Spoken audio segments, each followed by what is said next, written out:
So how many of you guys are like originally from Portland, around this area? So you guys know about Rose Fest? How many of you guys have ever been to Rose Fest? Nobody's ever been? Have you guys ever seen the ships during Fleet Week? Have any of you guys ever visited a ship during Fleet Week? I would advise you to go. It's pretty fun. You guys can have a nice time. It's not going to take up too much of your day. You could probably learn some cool stuff. What I'm going to talk about today are some of the people who work on board those ships. According to the Rose Festival Committee, the Navy has been involved with Fleet Week here in Portland since 1907. Okay.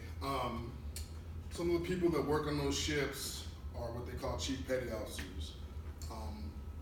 Chief Petty Officers are a group of sailors that they're not junior enlisted, but they're not officers. They're what they would call the link between the two.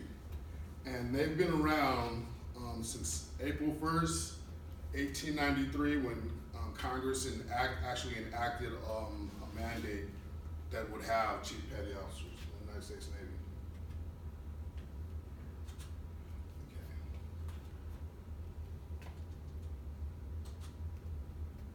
Okay. To become a Chief Petty Officer, you go through you go through a selection process after you've been nominated to become one.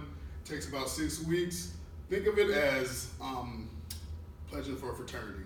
Okay. Before that, you're a regular sailor.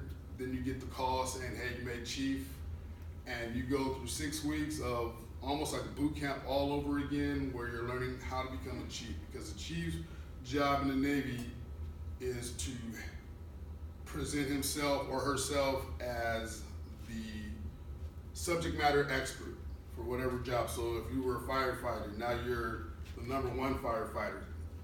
Or if you were a welder, or even a mechanic, or a computer specialist, things of that nature. But not only now do you have to know your job, you have to know about the Navy as a whole, because the chief's job is to just represent the Navy everywhere they go. These are some of their collar devices: chief, senior chief, master chief, and only one person ever wears this, and that's the Master Chief Petty Officer of the Navy. That's the most senior enlisted person in the Navy. Their job, they work directly with the Chief of Naval Operations, the head admiral, the president. They get to provide input on how enlisted sailors need to be treated and what they would expect out of the Navy. So when it comes to like pay issues and gender roles and things of that nature, they have a big voice in that. Okay.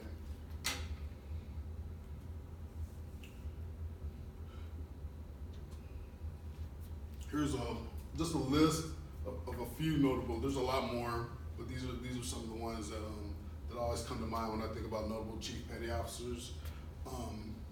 1917 saw the Navy had its first black Chief Petty Officer. His name was John Henry Turpin.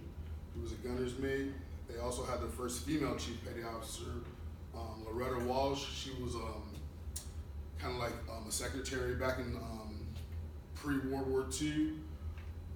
If you were female in the Navy, you could only work in admin. Like you could only be a secretary. You couldn't even be at that time work in the medical field. And if you were black or Latino or Asian, maybe Filipino, you could only be a cook or what they called a steward at the time. My grandfather was a steward in the Navy. He wasn't a chief, but he was a steward. Carl Brashear, how many of you guys have seen Men of Valor? He was the first black master diver in the Navy. I got to meet him right before he passed away in Hawaii when they showed this movie. And then right here locally, is Chief Petty Officer Donald McFall. He's from Bend, Oregon, and he was leader of SEAL Team 4 when they went to capture Manuel Noriega at Panama for the invasion of Panama, and he actually died there protecting. He took a bullet for 2 of his teammates so that they wouldn't get injured. Oh, and then there's that guy. He's kind of a goofy. But, so when you see a chief, what you want to think of is imagine a coach, a mentor, big brother or big sister, and also a professional that is there to help you out. They're not there to scold anybody, or they're there to help. That's why the Navy created them, to be another stepping stone for sailors to reach, and also at the same time, something that they can aspire to be.